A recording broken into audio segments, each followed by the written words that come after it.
ओम नमः शिवाय। आज मार्गशीर्ष यानी अघन मास की अमावस्या तिथि है। आज आप सुनिए मार्गशीर्ष अघन मास की अमावस्या की कथा।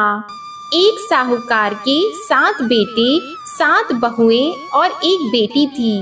साहूकार के घर एक ब्राह्मण भिक्षा मांगने आता था। ब्राह्मण को साहूकार की बहू भिक्षा देती थी तो वो ले लेता था, लेकिन जब बेटी भिक्षा देती थी तब वह भिक्षा नहीं लेता था और कहता कि बेटी, तुम सुहागन तो हो पर तुम्हारे भाग्य में दुख लिखा है। यह बात सुनकर बेटी को चिंता होने लगी और उसका शरीर कमजोर होने लगा। तब एक दिन उसकी माँ ने उससे पूछा कि बेटी, तुम इतनी चिंता क्यों करती हो और इन दिनों इतनी कमजोर क्यों दिखाई देती हो? तब उसने बताया कि एक ब्राह्मण भिक्षा मांगने आता है जो कहता है कि बेटी, तुम सुहागिन तो हो पर तुम्हारे भाग्य में दुख लिखा है। यह बात सुनकर उसकी माँ ने कहा कि अगर वो ऐसा कहता है तो मैं कल सुनूंगी। अगले दिन जब वह ब्राह्मण फिर से भिक्षा लेने आया तो उसकी माँ छुप कर बैठ गई। जब बेटी भिक्षा देने लगी तो ब्राह्मण ने फिर से वही बात बोली। इतनी बात सुनकर उसकी माँ बाहर निकलकर आई और बोली, एक तो हम तुम्हें भिक्षा देते हैं और तुम ऊपर से हमें कोसते हो। तब ब्राह्मण बोला कि मैं कोसता नहीं हूँ, जो सच है वही बोलता हूँ, जो इसके भाग्य में लिखा है वही कहता हूँ। तब माँ ने ब्राह्मण से कहा कि तुम्हें यह पता है कि इसके भाग्य में दुख लिखा है, तो यह भी बता दो कि यह कैसे दूर होगा। तब ब्राह्मण बोला कि 7 समुंदर पार एक सोना धोबन रहती है जो सोमवती अमावस्या का व्रत करती है। अगर वह आकर अपना फल दे दे तो इसका निवारण हो सकता है, नहीं तो विवाह होते ही इसके पति को सांप डस लेगा। यह बात सुनकर माँ बहुत रोने लगी और सोना धोबन की तलाश में जाने लगी। चलते चलते रास्ते में तेज धूप पड़ने लगी तो साहूकारनी एक पीपल के पेड़ के नीचे बैठ गई। उस पीपल के पेड़ में एक गरुड़ पक्षी का घोंसला था जिसमें गरुड़ का छोटा बच्चा रहता था। साहूकारनी को घोंसले के पास एक सांप जाता हुआ दिखाई दिया तो उसने उस गरुड़ के बच्चे को बचाने के लिए उस सांप को मारकर ढाल के नीचे रख दिया। जब गरुड़ और पंखनी आए तो घोंसले के पास खून देखकर क्रोधित हो उठे और साहूकारनी को चोंच मारने लगे। तब साहूकारनी बोली कि मैंने तो तुम्हारे बच्चे की जान बचाई है। यह सांप तुम्हारे बच्चे को डसने वाला था तो मैंने इसे मार कर गिरा दिया। गरुड़ ने सांप की ओर देखकर कहा कि तुमने हमारे बच्चे की जान बचाई है, अब तुम्हें जो मांगना है मांगो। तब साहूकारनी बोली कि मुझे 7 समुंदर पार सोना धोबन के घर छोड़कर आओ। गरुड़ ने साहूकारनी को अपनी पीठ पर बैठाकर 7 समुंदर पार सोना धोबन के घर छोड़ आया। वहां जाकर साहूकारनी ने सोचा कि सोना धोबन को कैसे राजी किया जाए। सोना धोबन के 7 बेटे और 7 बहुएं थी। उसकी 7 बहुएं काम को लेकर रोज लड़ाई करती थी और काम भी नहीं करती थी। रात को जब सब सो जाते थे तो साहूकारनी सोना धोबन के घर जाती है और घर का सारा काम करती है। गायों को नहलाती है, घर की साफ सफाई करती है, रसोई का सारा काम संभालती है, चौका बर्तन करती है, आटा पीसती है, कपड़े धोती है, पानी भरती है और दिन होने से पहले चली जाती है। बहुएं सोचती थी कि यह सारा काम कौन कर रहा है, लेकिन कभी एक दूसरे से पूछती नहीं थी कि यह सारा काम कौन कर रहा है। एक दिन धोबन ने कहा कि तुम आजकल लड़ती भी नहीं हो, काम भी ठीक कर रही हो। तो बहुओं ने कहा कि सासू जी, काम तो हमें ही करना पड़ता है, चाहे हम लड़कर करें या राजी से करें, इसलिए लड़ाई करने का क्या फायदा होगा। सोना धोबन ने सोचा कि आज देखा जाए कि कौन सी बहू काम करती है और वह रात को सोई भी नहीं। उसने देखा कि रात को एक स्त्री आई और सारा काम करके जाने लगी। तो सोना धोबन ने बोला कि तुम कौन हो और तुम्हें ऐसी क्या जरूरत है जो तुम इतना काम कर रही हो। साहूकारनी ने कहा कि जरूरत है तभी तो इतना सारा काम कर रही हूँ। सोना धोबन ने पूछा कि तुम्हें क्या चाहिए? साहूकारनी बोली, पहले मुझे वचन दो, तभी मैं बताऊंगी। सोना धोबन ने वचन दे दिया और कहा कि अब आप बताइए। साहूकारनी बोली कि मेरी बेटी के भाग्य में दुख लिखा हुआ है, इसलिए आप चलकर उसका सुहाग दे दो और अपना सोमवती अमावस्या का फल दे दो। सोना धोबन अपने बेटे बहू से बोली कि मैं तो साहूकारनी के साथ जा रही हूँ, यदि पीछे से तुम्हारे पिताजी खत्म हो जाए तो तेल घी के कूप में डालकर छोड़ देना। फिर दोनों जने साहूकारनी के घर चली जाती है। साहूकार की बेटी का ब्याह होने लगा तो दूल्हा फेरों में बैठ गया। सोना धोबन दूल्हे के घुटने के पास कच्चा करवा रखकर उसमें दूध डालकर और तात का तार लेकर बैठ गई। थोड़ी देर बाद सांप दूल्हे को डसने के लिए आया। सोना धोबन ने करवा आगे रखा और तार से बांध दिया, लेकिन दूल्हा डर के मारे मर गया।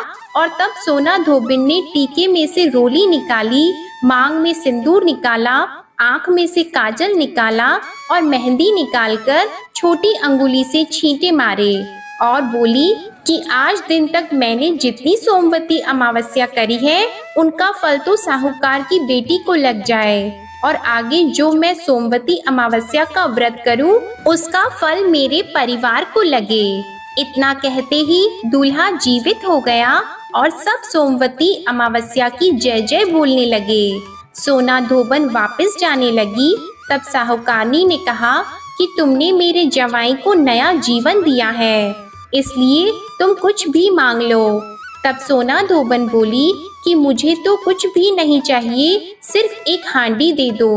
वह हांडी लेकर चली जाती है और रास्ते में सोमवती अमावस्या आती है तो सोना धोबन हांडी की 108 परिक्रमा लगाकर पीपल के पेड़ के नीचे गाड़कर घर आ जाती है।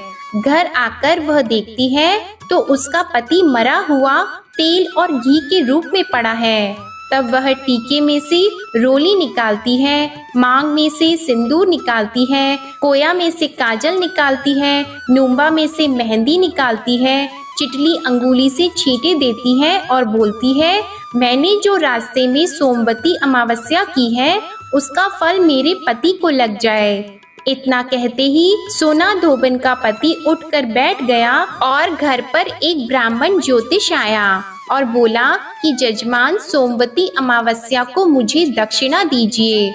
सोना धोबन बोली कि मुझे तो सोमवती अमावस्या रास्ते में आई थी तो मैंने कुछ भी नहीं किया, जो कुछ भी किया वह सब पीपल के नीचे ही गाड़ दिया।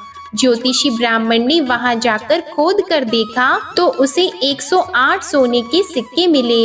ज्योतिषी ब्राह्मण सबको घर ले आया और वो सोना धोबन से बोला कि इतना कुछ किया और मुझे बोला कि कुछ भी नहीं किया है। तो सोना धोबन बोली कि यह तो तुम्हारे भाग्य से ही हुआ है, इसलिए इसे तुम ही ले जाओ। ब्राह्मण ज्योतिषी बोला कि मेरा तो इसमें चौथा ही हिस्सा है, बाकी आपका जो मन हो उसे दे दो।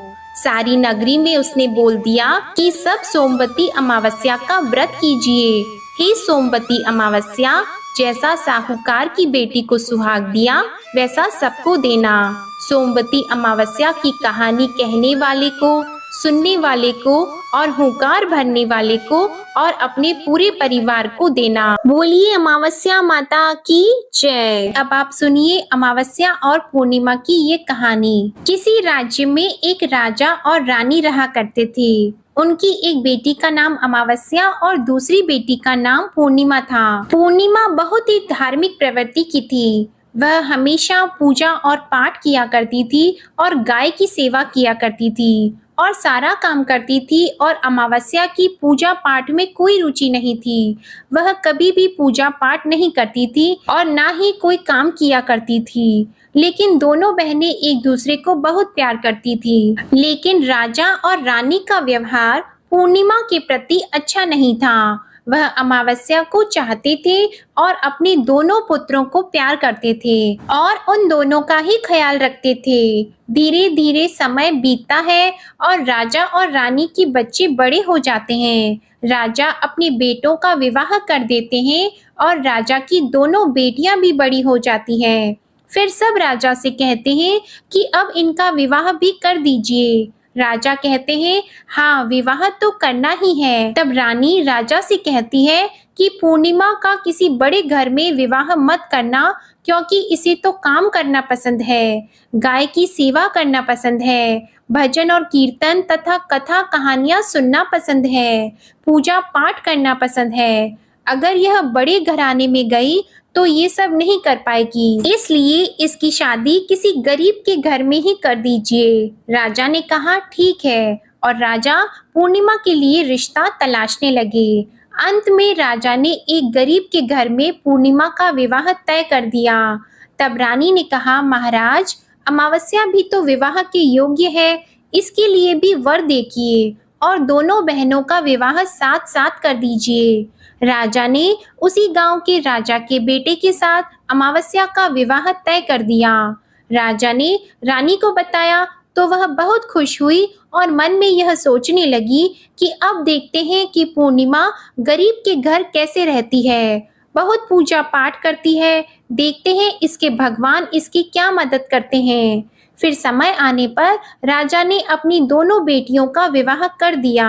अमावस्या को बहुत धन और दौलत दी, लेकिन पूर्णिमा को कुछ भी नहीं दिया। पूर्णिमा के भाई और भाभी उससे बहुत प्यार करते थे, क्योंकि वो अपनी भाभीयों का काम में हाथ बटाती थी, लेकिन अमावस्या उन पर अपना रौब जमाती थी। फिर अमावस्या और पूर्णिमा दोनों अपने अपने ससुराल चली गईं। एक बार की बात है, अमावस्या ने अपने घर पर शिव चर्चा रखी और उसने सबको बुलाया, लेकिन अपनी बहन पूर्णिमा को नहीं बुलाया। तब पूर्णिमा अपने दरवाजे पर बैठी थी तो गांव की औरतों ने कहा कि तुम्हारी बहन के घर शिव चर्चा है, तुम नहीं जाओगी? तब पूर्णिमा ने कहा, नहीं, मैं नहीं जा रही, क्योंकि मेरी बहन ने मुझे नहीं बुलाया तो मैं कैसे जा सकती हूँ। तब गांव की औरतों ने कहा कि नहीं बुलाया तो क्या हुआ, पूजा पाठ है, तुम चलो हमारे साथ। गांव की औरतों की बात मानकर पूर्णिमा शिव चर्चा में चली गई। जब अमावस्या ने पूर्णिमा को आए हुए देखा तो वह गुस्से से बोली कि जब मैंने तुम्हें नहीं बुलाया तो तुम मेरे घर क्यों चली आई हो? अब आ ही गई हो तो चुपचाप एक जगह बैठे रहना, इधर उधर मत घूमना। उसने पूर्णिमा की गरीबी का बहुत मजाक उड़ाया। पूर्णिमा की आंखों से आंसू बहने लगे और वह भगवान शिव से प्रार्थना करने लगी, हे भगवान, मुझ पर आप कब कृपा करेंगे? आखिर मेरा कसूर ही क्या है? क्या पूजा पाठ करना, गाय की सेवा करना, काम करना गलत है? भगवान अब मुझ पर रहम कीजिए। इस तरह वह भगवान से विनती करती रही। शिव चर्चा पूरी हो गई और अमावस्या ने सबको प्रसाद दिया, लेकिन पूर्णिमा को प्रसाद नहीं दिया, तो वहां से बिना प्रसाद के वह वापस आ गई और रास्ते में सोचती रही कि घर पर बच्चे प्रसाद मांगेंगे तो मैं उन्हें क्या दूंगी। फिर उसके मन में विचार आया कि क्यों न अपने भाई और भाभी से मिलकर आ जाऊं। फिर वे अपने पति और बच्चों को बताकर अपने मायके जाने के लिए निकल गईं। चलते चलते उसे एक तुलसी का पेड़ मिला। वहां एक चबूतरा बना हुआ था, जिस पर एक बूढ़ी माई बैठी थी। उन बूढ़ी माई ने पूर्णिमा से पूछा, बेटी, तुम कौन हो और कहाँ जा रही हो? तब पूर्णिमा ने बूढ़ी माँ को अपना परिचय दिया। फिर बूढ़ी माँ ने कहा, बेटी देखो, मेरा तुलसी का पौधा सूखा जा रहा है, इसमें थोड़ा जल डाल दो और चबूतरे की भी धुलाई कर दो तो थोड़ी ठंडक मिल जाएगी। ऐसा कहने पर पूर्णिमा ने चबूतरे को धोया और तुलसी जी की पूजा की, उसमें जल डाला और बूढ़ी माँ को भी स्नान कराया, उनके चरण दबाए। फिर पूर्णिमा ने कहा, माँ जी, और भी कोई काम है क्या? तो बूढ़ी माँ ने कहा, नहीं बेटी, और उसे खूब आशीर्वाद दिया और कहा, जाओ तुम अपने मायके, लेकिन लौटते समय मुझसे मिलके जाना। तो उसने कहा, ठीक है माँ जी, और वह आगे बढ़ गई। चलते चलते रास्ते में उसे एक शिव मंदिर मिला। वहां भी एक चबूतरा था, उस पर एक बूढ़े बाबा बैठे थे। वो कोई और नहीं स्वयं भगवान शिव थे। लेकिन पूर्णिमा ने उन्हें पहचाना नहीं। बूढ़े पापा ने कहा कि तुम कौन हो बेटी? तब पूर्णिमा बोली, क्या बात है बाबा?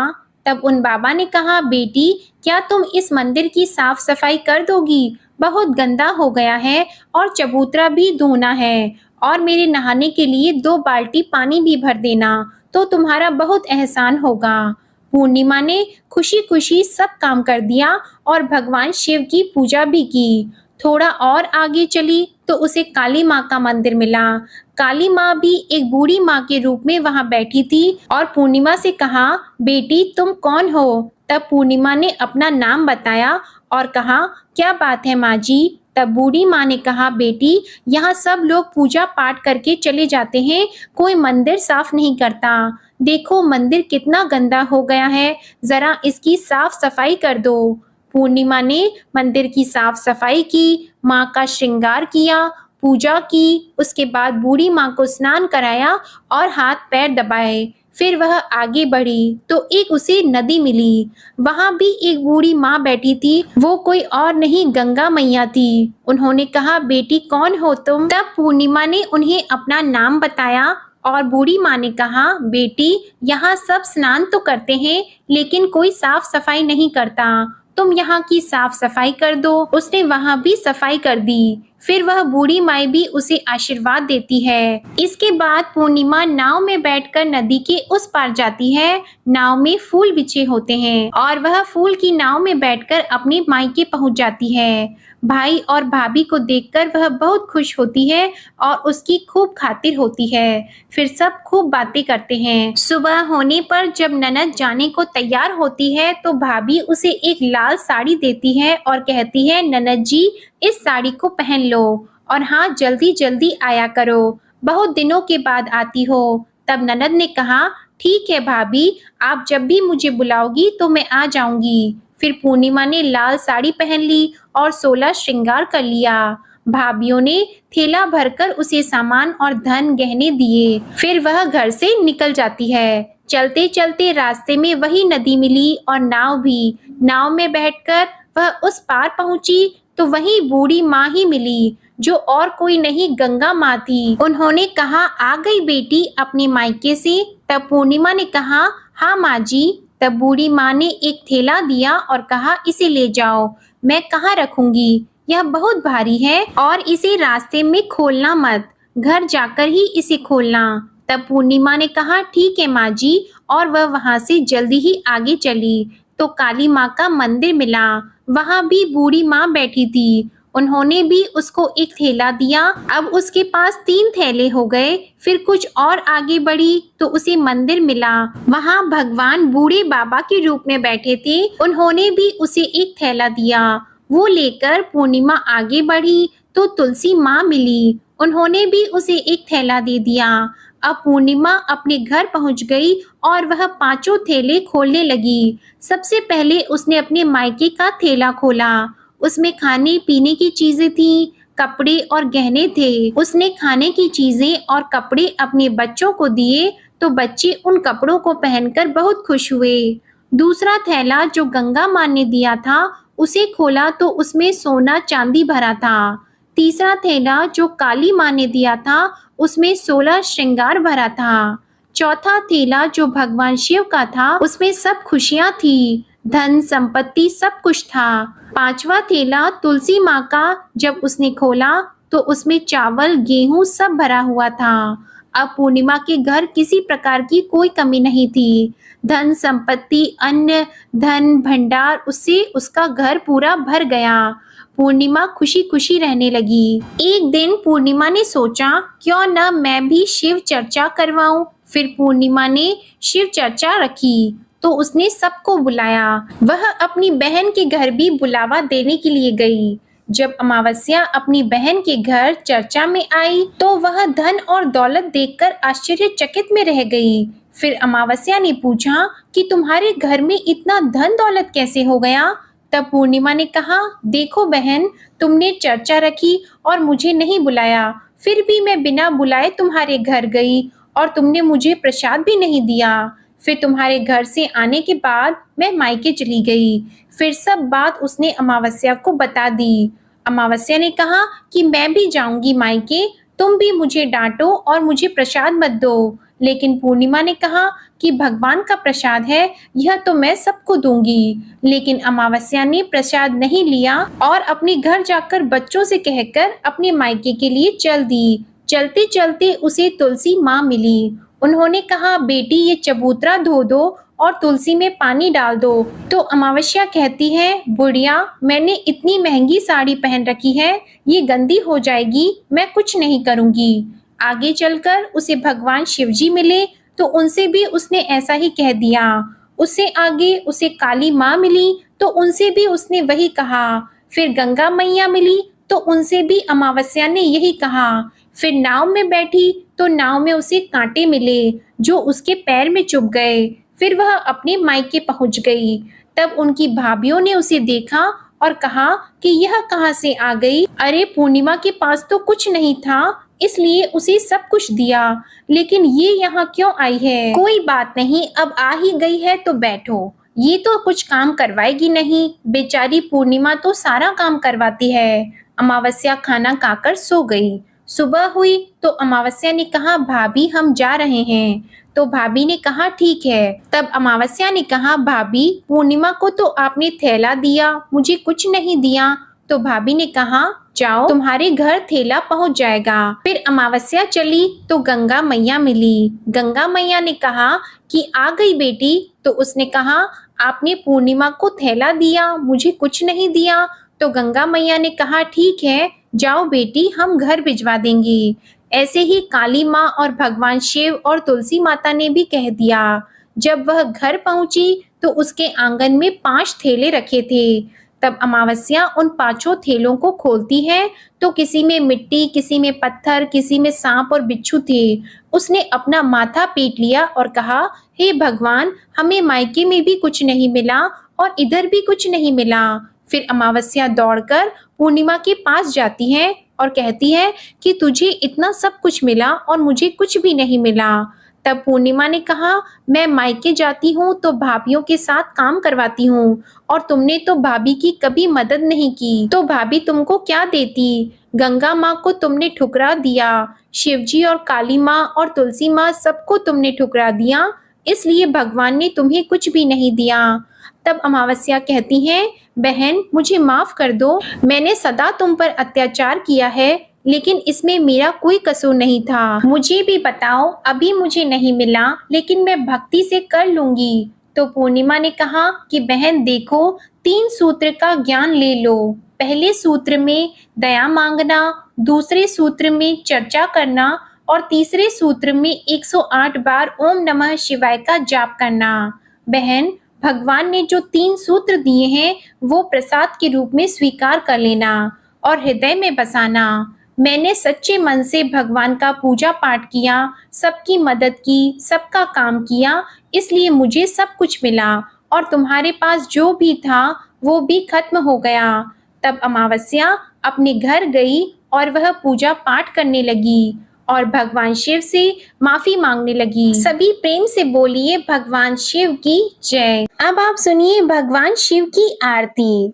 ओम जय शिव ओमकारा, प्रभु हर शिव ओमकारा।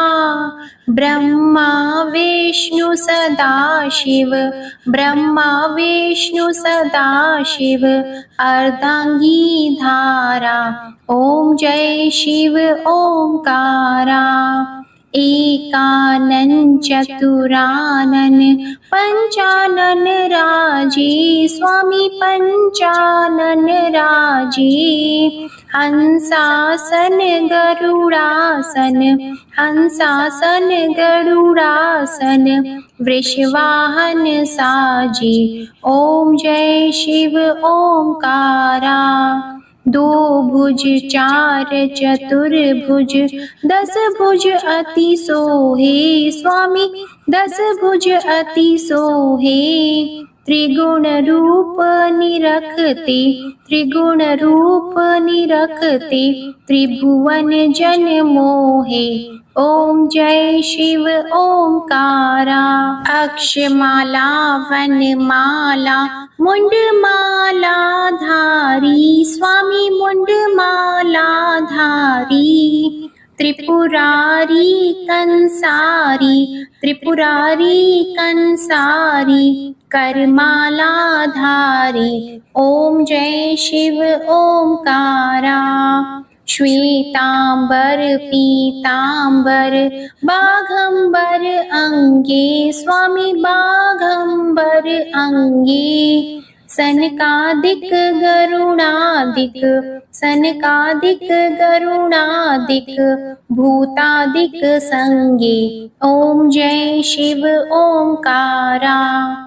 कर की मध्य कमंडल चक्र त्रिशूलधारी, स्वामी चक्र त्रिशूलधारी। सुखकारी दुखहारी, सुखकारी दुखहारी, जगपालनकारी। ओम जय शिव ओंकारा। ब्रह्मा विष्णु सदाशिव जानत अविवेका, स्वामी जानत अविवेका। प्रणवाक्षर में शोभित, प्रणवाक्षर में शोभित, ये तीनों एका। ओम जय शिव ओंकारा। त्रिगुण स्वामी जी की आरती जो कोई नर गावे, स्वामी जो कोई नर गावे। कहत शिवानंद स्वामी, कहत शिवानंद स्वामी, मन वांछित फल पावे। ओम जय शिव ओंकारा। ओम जय शिव ओंकारा। बोलिए भगवान शिव शंकर की जय, माता पार्वती जी की जय।